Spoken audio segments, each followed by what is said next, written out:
రైతులందరికీ నమస్కారం అండి. మీరు చూస్తున్నారు ఎన్పి రైతుబడి యూట్యూబ్ ఛానల్. నా పేరు నవీన్ అండి. ఈరోజు వీడియోలో చూపించిన విధంగా పత్తి పంట నాశించి నష్టపరచడానికి ఏం అటాక్ అయినాయి అనేది గమనించగలిగినామండి. అవేంటి అంటే పచ్చదోమ, తెల్లదోమ, దోమ లాంటివి అటాక్ అయినాయండి. ఈ పచ్చదోమ అనేది ఏం చేస్తుందంటే పత్తి పంటను ఎలా నష్టపరుస్తుందంటే, పచ్చదోమ అనేది తన లాలాజలాన్ని కణజాలాలలోకి ఇంజెక్ట్ చేస్తుందండి. ఆ లాలాజలాన్ని ఇంజెక్ట్ చేసినప్పుడు ఆ ఆకు అనేది వంకరగా మారి ఆ పసుపర్ణంలోకి మారి ఆ చెట్టు అనేది వ్యాధికి గురయ్యే అవకాశం ఉందండి. వ్యాధికి గురయ్యి చెట్టు మరణించడం జరుగుతుంది.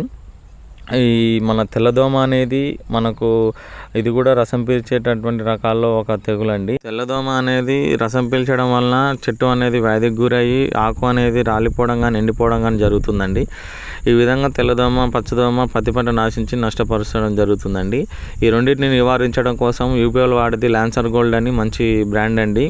దాంట్లో అసిఫేట్ 50%, ఇమిడాక్లోప్రిడ్ 1.8% ఎస్పీ రూపంలో ఉంటుందండి, పౌడర్ రూపంలో ఉంటుంది. ఈ ల్యాన్సర్ గోల్డ్లో అసిఫేట్, ఇమిడాక్లోప్రిడ్ 2 కలిపి ఉంటాయి కాబట్టి తెల్లదోమ, పచ్చదోమ ఈ దోమకు సంబంధించిన అన్నిటిని నివారించడం జరుగుతుందండి. కాబట్టి మీరు ఈ ల్యాన్సర్ గోల్డ్ని లీటర్కి 2 గ్రాముల చొప్పున కలుపుకొని పిచికారీ చేసినట్లయితే మనకు మంచి రిజల్ట్ ఉండడం జరుగుతుందండి.